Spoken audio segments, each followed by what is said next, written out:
Agenda for today. I'm going to define the terms, right? We're going to talk about traits of perfectionism. We're going to ask the questions, why do we procrastinate? What's the connection? And how do we get unstuck? And then I'm going to sum it up with some key takeaways. Just for your reference, these are all recorded trainings. And so if there's something that you missed today, or you wanted to go back and listen to it again, or if you want to share the information with someone else, the recordings are usually posted on our YouTube channel early the following week. And I don't think all of them make it onto our website, but most of them do. So it might also be there on the alabamarespite.org website. Okay. And if you are not familiar with our YouTube channel, you just go to YouTube and just type in Alabama Lifespan Respite and we pop up. Okay. I don't think there's too many people with that name on YouTube. So it's probably just me and, a few other people on videos there. Okay. So first things first, we're going to start with this quote from Brene Brown. And if you're not familiar with Brene Brown, she's kind of like, the social worker, right? She does a lot of research on shame and how it impacts our identity and our cultures. And she says this about perfectionism. She says it is a self-destructive and addictive belief system that fuels this primary thought. If I looked perfect and do everything perfectly, I can avoid or minimize the painful feelings of shame, judgment, and blame. Okay.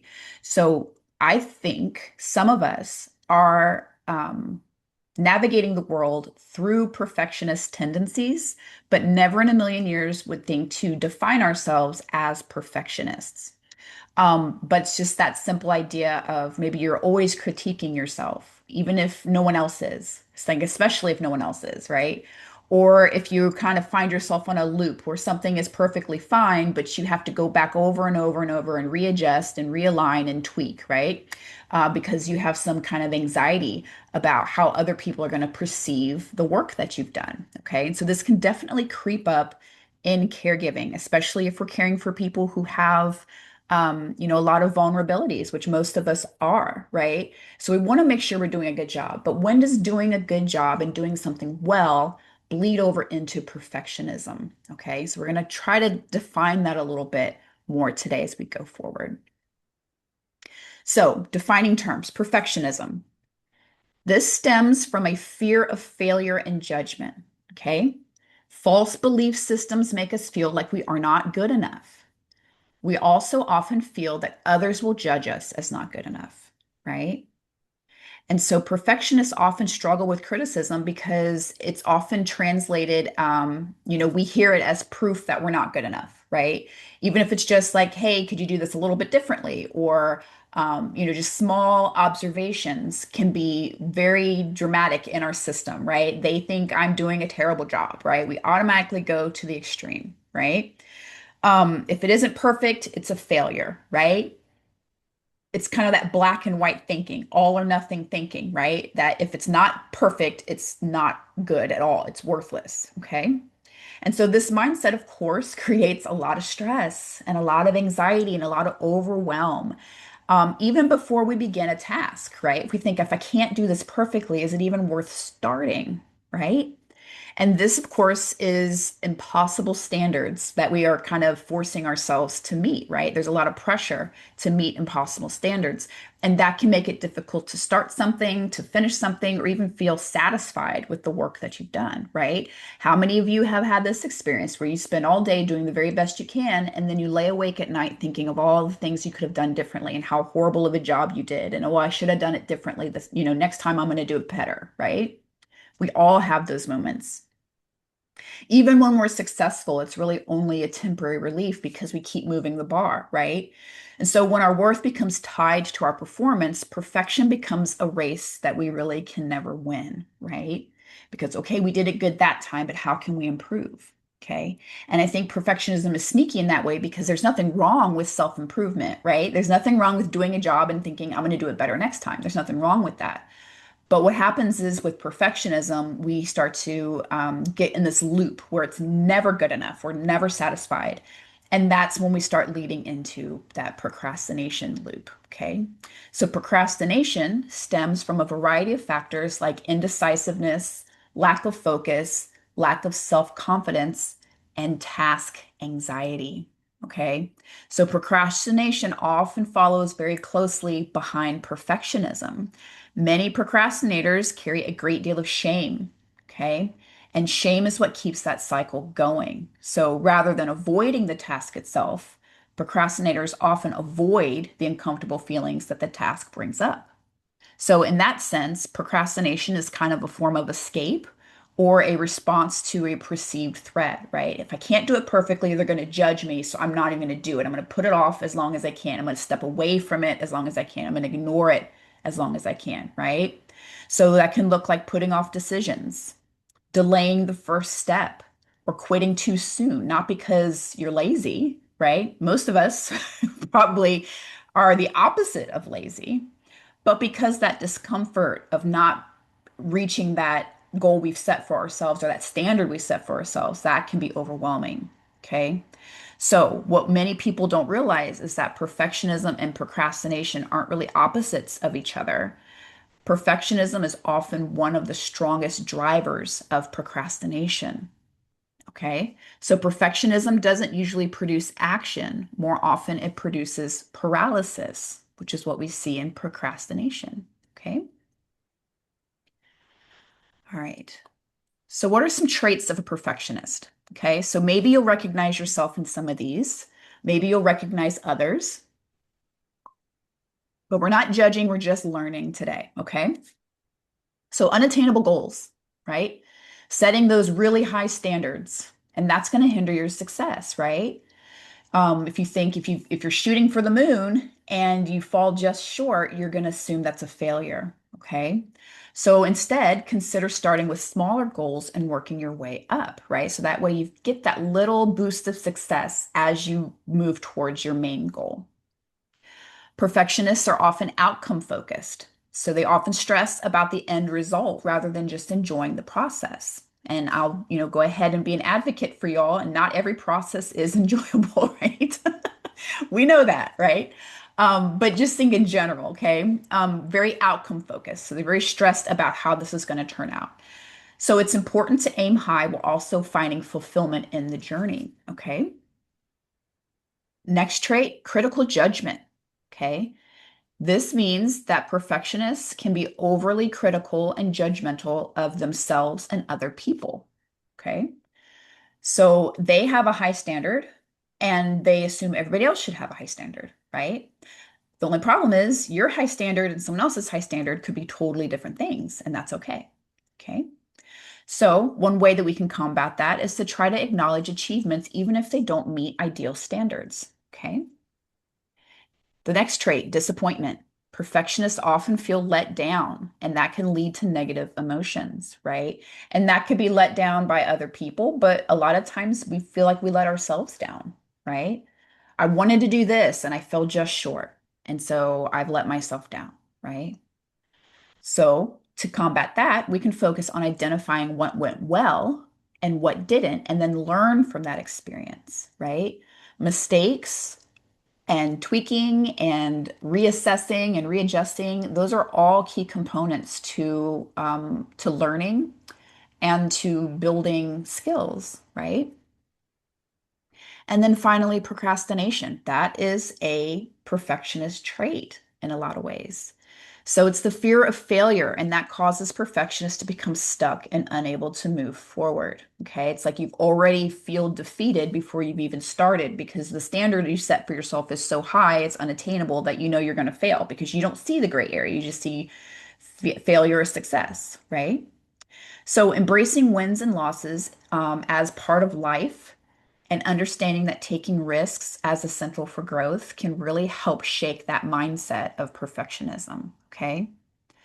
So if any of these traits feel familiar, don't assume that your standards are all wrong. Okay. That again, that's black and white thinking. Consider broadening your focus to be success oriented while appreciating the in betweens, right? The journey, the shades of gray between absolute perfection and absolute failure. So when you're taking care of your loved one, it's really important to strive for your best, obviously, but we don't have to aim for perfection because perfection does not exist. Okay. We aim, if when we aim for perfection, we're really just kind of aiming for anxiety, right? And it can lead to depression and low self-esteem because we're always thinking we're not good enough, right? So this doesn't only affect you, but also the loved one that is receiving care from you. So we can always aim for excellence, obviously, that's fine. But it's important to remember that perfectionism can hinder our productivity, right? So rather than seeing things as either a complete success or a total failure, again, what about the gray areas, right? So maybe mom did some of her prescribed exercises today, but not all of them. That's not a failure. That's a good enough day. She did something, right? And if dad sneaks a shake of salt on his low sodium diet, that's not perfect, but it's not failure either, right? And there are just some things that are out of our control. And so we just have to be okay and we have to adapt to those kind of things. So, why do we procrastinate so much? Okay. So, we're going to look at some of the three most common reasons behind this issue. The first one, we talked about it a little bit, fear of failure. So this is likely the most common cause of procrastination. It's not that we're lazy, okay? And it isn't always that we don't want to do the task. Sometimes it is. Sometimes it's a really awful thing. Like nobody gets wakes up in the morning excited to clean toilets or what have you, right? So we can kind of procrastinate in that regard. But if it's this constant thing that we find ourselves doing, we're not just putting things off, we're like really just procrastinating. It could be that we are afraid to fail, right? We fear the consequences of failure. So, in our logical thoughts, we're thinking if I don't attempt to take action, then I guaranteed not to fail, right? You can't fail at something you don't try, right? So, ways that we can combat this fear, try using positive self-talk, okay? Reframing in order to build confidence and courage, okay? So, reframing is where we just try to take a different perspective of things, right? So, in the example I gave you in the previous slide, maybe mom didn't do all of the exercises she was supposed to do, right? But she did some. She did enough that was, it was progress, even if it wasn't hitting the goal you had set or the doctor had set. It was still progress. It was still something you can build on, right? And so you're not looking at it as an absolute win or an absolute loss. You can reframe that. It's better than what she did yesterday, right? So we can reframe and talk to ourselves more positively to help us realize that failure isn't always bad. It can actually present you with an opportunity for growth and improvement. Okay. Next one, excessive perfectionism, right? Another reason you might find yourself procrastinating is that, again, excessive or perfectionism, right? It may be hard to take action unless you know that you can do the job perfectly or up to your satisfaction level, up to your standard, right? And that can be especially true when you aren't familiar with the task or it's different from what you're used to doing. Now, again, there's nothing wrong with wanting to do the job well, especially if it's, caring for a very vulnerable person. You want to make sure that you're not doing it halfway, right? What we're trying to tackle is not necessarily the task so much, it's the narrative we're telling ourselves during the task and after we've done the task, right? Are we shaming ourselves or beating ourselves up? Are we going to switch into this avoidant behavior because we didn't do it perfectly the first time we tried it, right? So, to overcome this type of perfectionism, try breaking down your tasks into manageable chunks to start small, right? And remind yourself a lot of these things have a learning curve, okay? So if you're drawing blood or you're doing like dialysis or something, right? And you have to start doing things that medical professionals do and you're not a medical professional, so you have to learn, right? So you might not do it right the first time. And if you're a perfectionist, you're likely to beat yourself up over that. Most people don't do a new task or a new skill perfectly the first time. Okay. So we don't have to be so hard on ourselves when we end up behaving just like every other human being on the planet. We're learning something new, right? Next, low energy levels. Okay, so this is another one as caregivers you face probably more frequently than most, right? You have very busy schedules, not only physically, but cognitively, you're doing a lot of work. And so that can just really zap you energy wise, right? So you might feel tired all the time and feel like you don't have any energy left for those important tasks, right? And that can lead you again further into procrastination mode. Okay. So to beat this one, make sure that during the day you take proper care of yourself, right? Take breaks during the day. Um, Eat foods that actually fuel your body. Drink your water, right? And more importantly, or most importantly, set realistic expectations through of yourself. Okay. So you're not overwhelming yourself from trying too hard or taking on too much at once. Okay. Get enough sleep every night so that your energy levels remain high enough to be productive without feeling really exhausted afterwards. Okay. So, taking care of someone else obviously is very challenging, and managing all of those duties while avoiding procrastination caused by fear of failure and perfectionism, right? That can be really hard. But practicing that self-talk and breaking tasks into smaller steps, making time to relax, these are ways that we can kind of overcome these self-critical habits that we have, right? All right, so what's the connection? We kind of touched on this a little bit.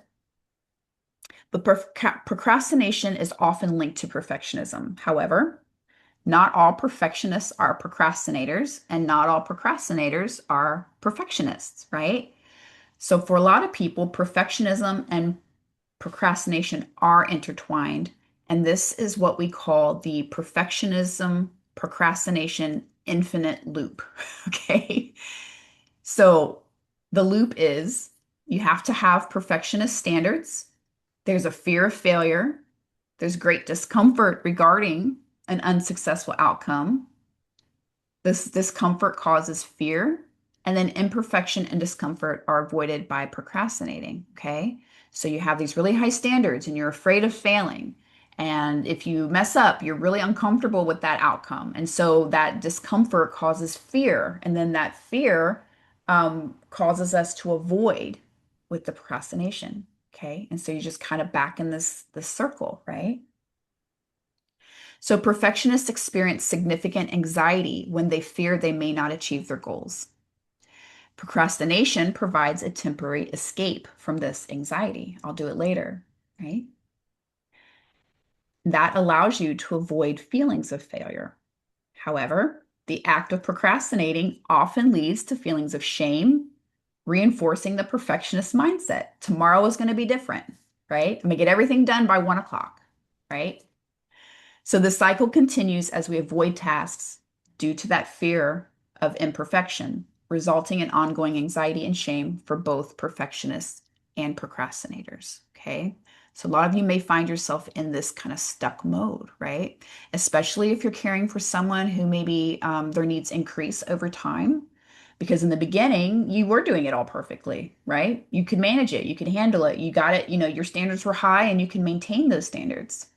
But then as your loved one's symptoms increase and their expressions become more difficult, you have less time, you're more depleted, there's more prescriptions to be picked up, there's more, you have to help them in things that you didn't have to help them in before. So your capacity shifts, but your expectations stay the same. And then we start to find that loop, right? That shame loop of procrastination and perfectionism.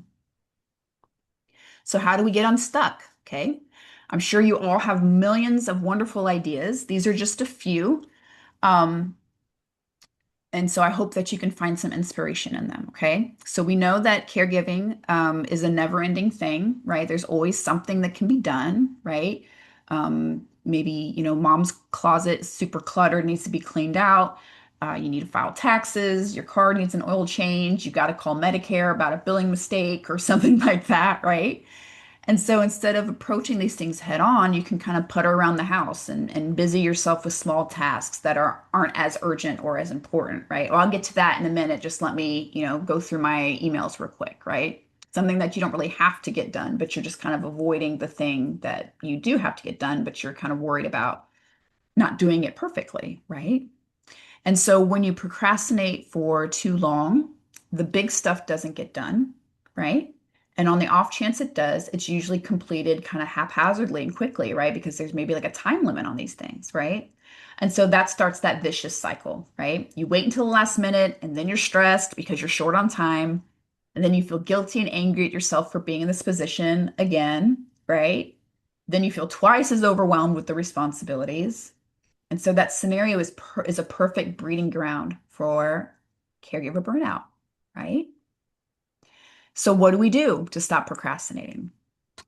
We need to break old habits and develop new ones. Okay. So, this will help us to get important tasks done, but also reduce our stress levels, which frees up more time for ourselves, right? So, tip number one, create a to-do list. Okay. A lot of us are already doing this, but it bears repeating. Write down what needs to be done, and that will help you focus on each task and its significance. Okay. Prioritizing that list. What needs immediate attention and what can wait, right? Sure, the garage needs to be swept, but you also need to go pick up those prescriptions or there's no clean laundry for the next day, so you got to make sure you get that done first before you organize your bookshelf or whatever, right? So prioritizing that list, estimate the time required for each project and plan your day accordingly. Okay, so time management plays a really big role in this.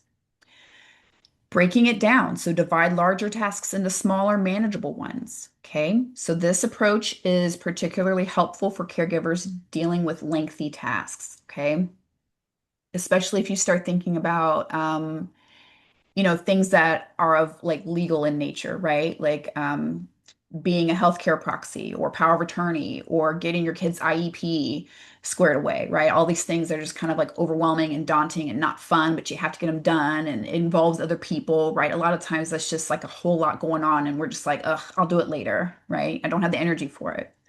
But breaking down those larger tasks, maybe, I send two emails today and then tomorrow I do this and then the next day I do, right? So it's not this big overwhelming mountain that you have to conquer in one day. Set short-term deadlines. Okay. So establishing small-scale deadlines helps us to stay consistent in our progress. Okay. Again, was that whole saying like you can't eat an elephant all at once, you have to eat it one bite at a time or whatever. I don't know. It always creeped me out, but I know it's like it's a good visualization, right? We have to take those larger tasks and make them smaller. Okay. Um, I think this is a great tip, but it's often overlooked. Visualize your success, okay?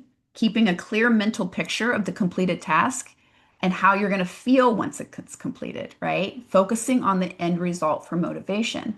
We have a very powerful mind, and visualizing how something would feel or look at the end of it can be very motivational to our brain, right? We kind of see the end goal, and we're more motivated to take the steps to get that end goal. Okay. And on the other side, we can visualize failure, right? And that keeps us stuck, right? So if you visualize success, that could prompt us to move forward. Removing distractions, okay?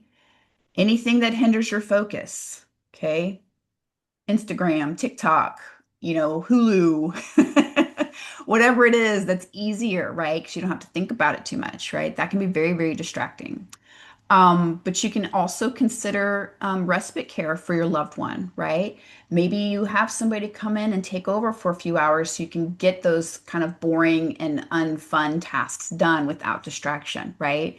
How many times have you sat down to get something done and all of a sudden, oh, your loved one has to use the restroom or they're hungry or, you've got a little one who's, about, 2 seconds away from a meltdown. And so you have to stop what you're doing and assess and address that situation, right? That happens all the time, right? That's just the nature of the job. So having that set aside respite time so that you can get things done in the long run, it's going to help with your mental load, which is going to help with your stress and your anxiety. Okay. Change your expectations. Okay. I know this one's probably the hardest one on the list. Okay. Because we've just spent a better part of this conversation talking about high expectations we set for ourselves, but striving for perfection hinders our progress. Okay.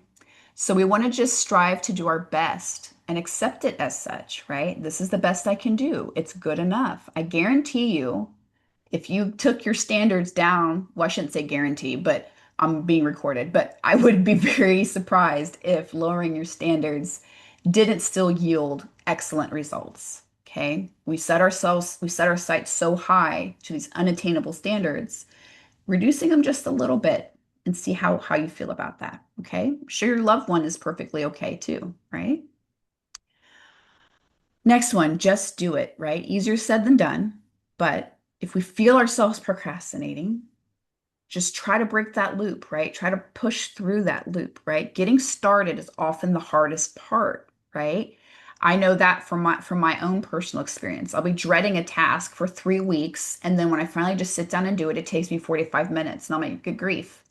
All that stress and anxiety about this task, it could have been over and done with 3 weeks ago, right? But it's just hard to get started sometimes.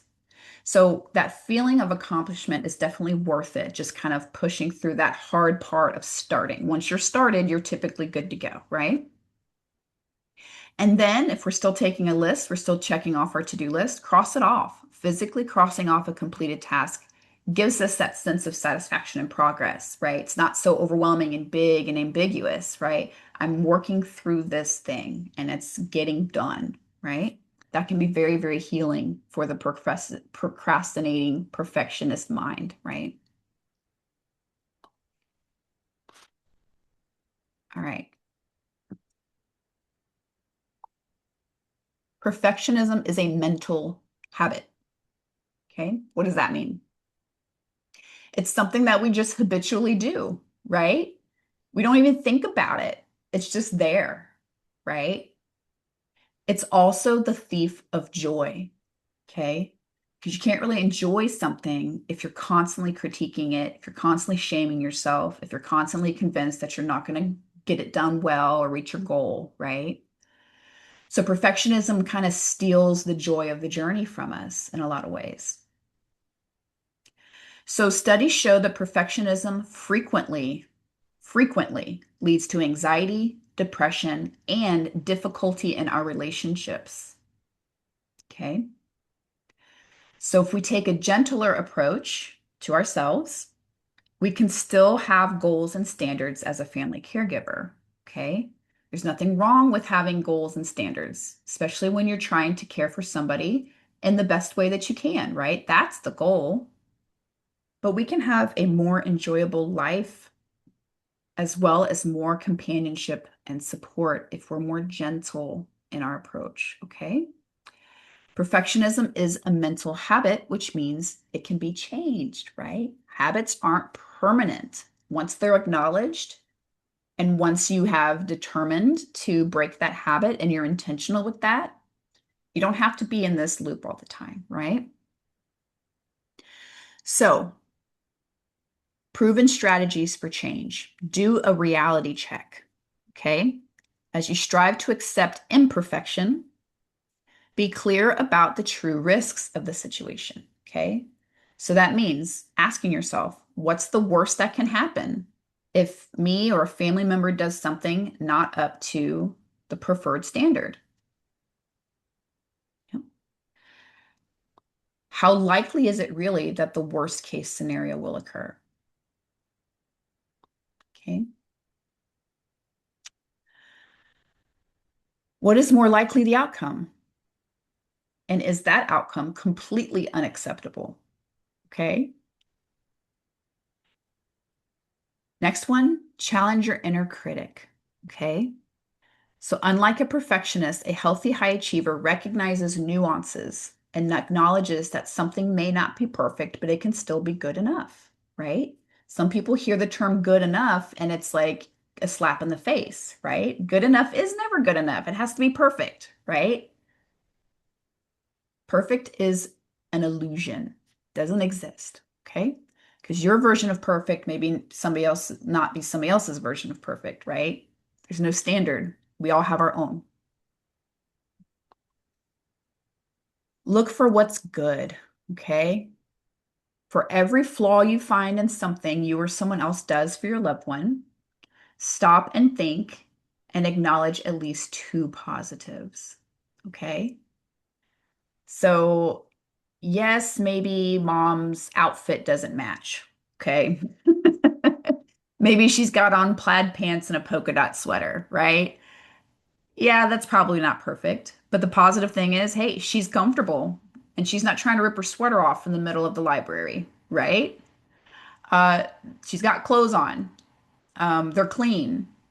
She picked them out herself and loves it, right? It doesn't have to be perfect. You can just think of two positives, okay?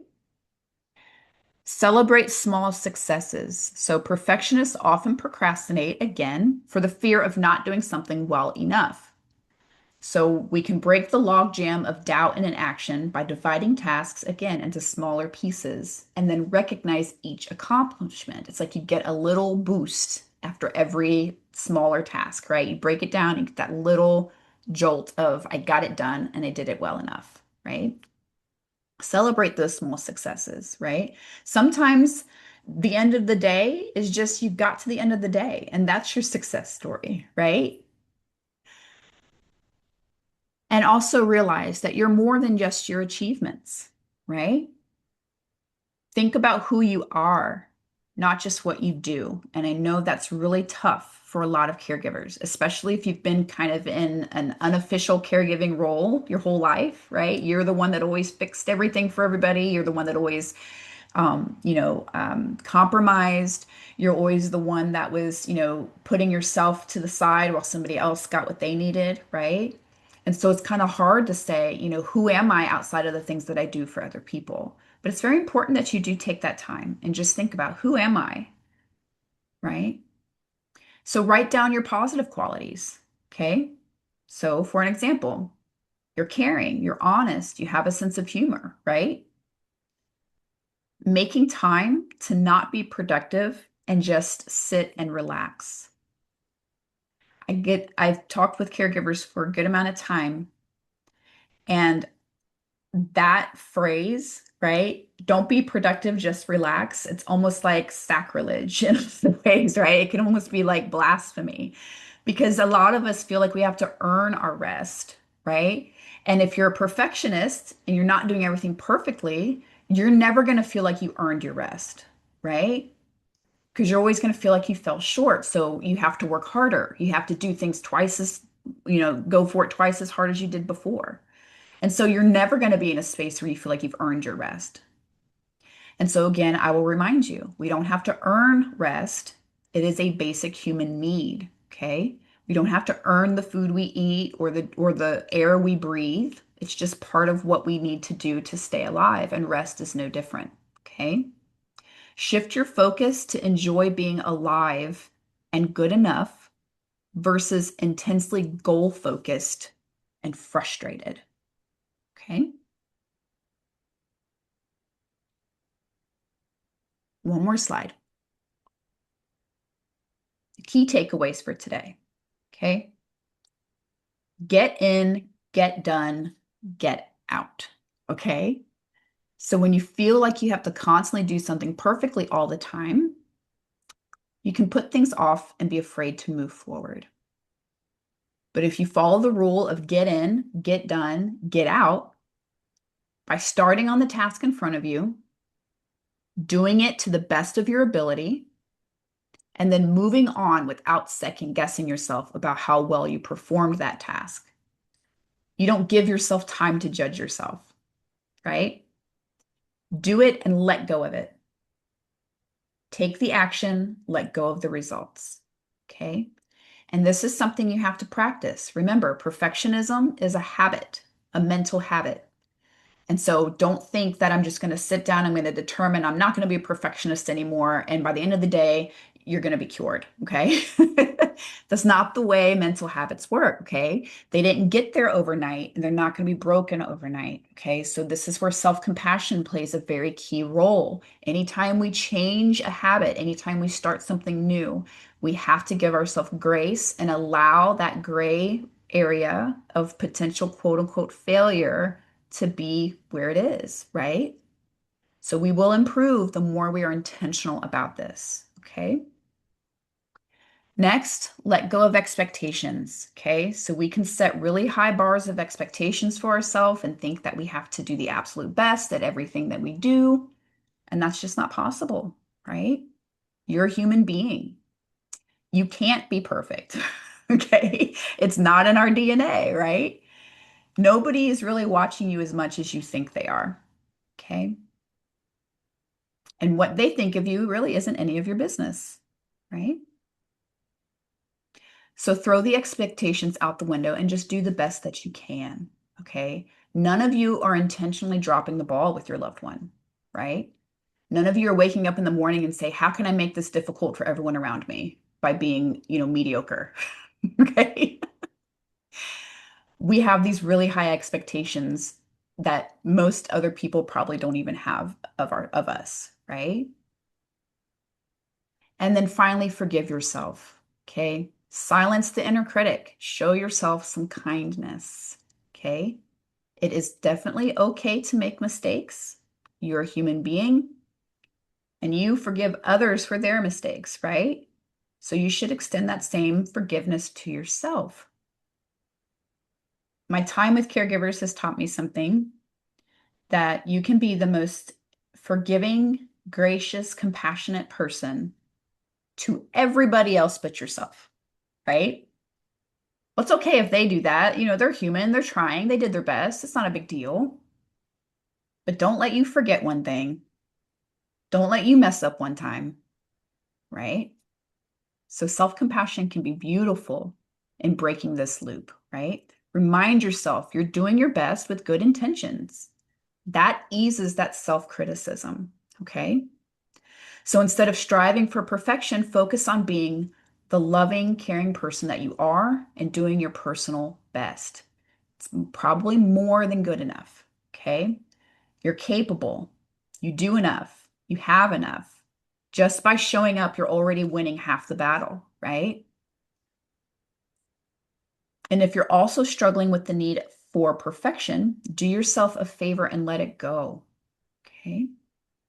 You're already amazing the way you are, and your loved one benefits every day because you're there and you didn't give up and you didn't walk away and you're doing your best. Even when you've got nothing left, you're still doing your best, right?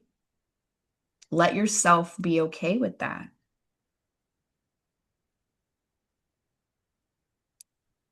Right, so that's my info for today.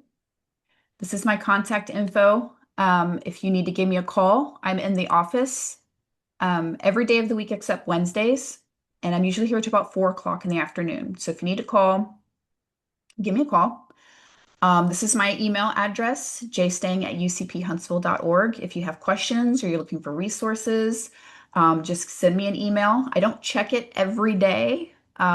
So if it's like an emergency or something like that, you probably don't want to email me. But I do get to you all when I do have the time. So send me an email. And of course, if you want more information about Alabama Respite in general, or our respite reimbursement program, or our Caregiver Wellness Initiative, which is free mental health therapy for caregivers, you can go to our website and alabamarespite.org and get information there. And you will also find our caregiver recordings on that page as well, like I mentioned before. And for those of you who are interested in my sources for this information, here are my sources. And if you want to do some of your own research, you're more than welcome to click on these, or I guess you can't really write them down, take a picture, what have you. Um, or if you want me to send these sources to you, I'm more than happy to do that. Just shoot me an email and you can get some more information that was not presented for you today.